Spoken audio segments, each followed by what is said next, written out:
Since I was very little, I've played sports in a bunch of different ways. I've played basketball, lacrosse, baseball, football, even soccer. And I've played against a lot of people of varying skill levels. And going into high school, transitioning from club, I thought that was going to be the biggest difficulty, playing against people with a lot higher skill level. But that turned out to be completely wrong for me.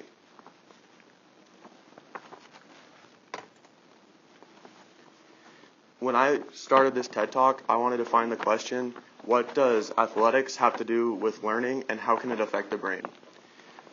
So the first thing I wanted to find out was, how do athletics impact the brain in general? So this is just a small example. I was looking for things like just differences in, differences in like just learning ability just due to exercise. So this is a brain when you're sitting quietly. Then after 20 minutes of walking, your brain completely lights up and a lot of different things happen inside. So I found that physical activity has an impact on the cognitive skills such as concentration and attention. And it also enhances classroom attitudes and behaviors. So that's why a lot of little kids, like their parents will put them in sports. It just helps them learn in general. I also found that mathematics and reading were the most affected by physical activity because these topics depend on efficient and effective execution or executive function, which has been linked to physical activity and physical fitness. Single sessions and long-term sessions benefit teens and children the most when you're working out or playing sports. And children and teens who participate in vigorous or moderate intensity physical activity benefit the most, like I just said.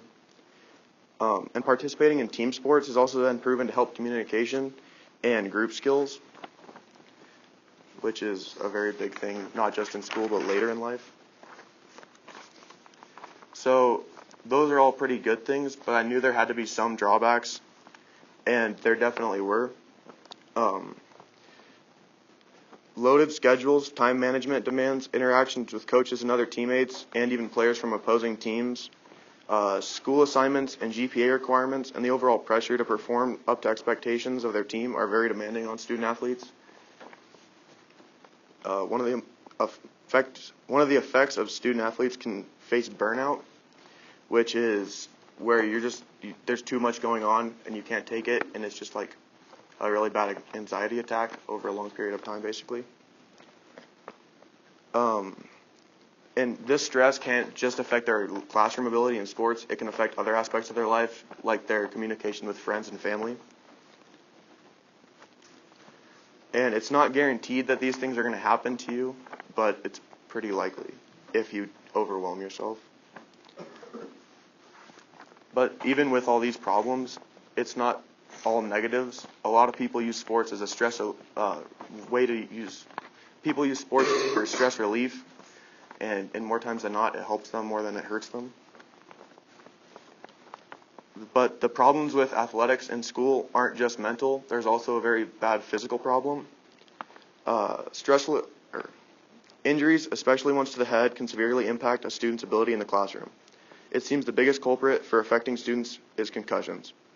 Concussions can cause long-lasting problems and can slow down a person's learning ability. Concussions also increase stress and other emotional problems that I just talked about. After concussion, schoolwork tends to be more difficult and takes the individual longer to complete. The school environment with bright lights, computer screens, PowerPoints, and noisy environments also tend to exacerbate symptoms and are not tolerated well. This is something I've struggled with. Even last year, I had a concussion during lacrosse, and I found coming to school was just a pain, and I didn't want to be here at all, more than I usually do.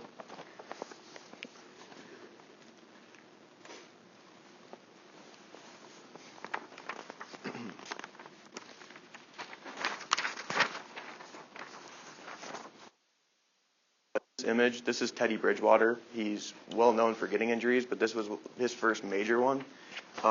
Game against Florida, he got a major concussion, and it knocked him out for quite a few games that season, or the next season even. So even with the negatives, there are even more positives to playing sports in high school. It is proved that student athletes have been better students than non-student athletes. To play high school sports in the United States, students must meet a certain grade requirement known as eligibility. This keeps students from slacking in class and ensures a decent GPA leaving high school if they remain eligible for the majority of the time. A University of Kansas study looking at performance of students in grades 9 through 12 showed that more than 97% of students who played sports in high school graduated. That is 10% higher than non-athletes. Athletes were also shown to have a better GPA and have higher success rates in college.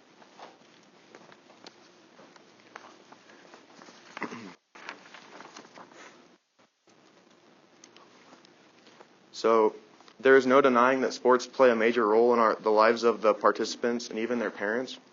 And they not only affect a person's life during their early years, but can also help develop them into a better people later in life. Thank you.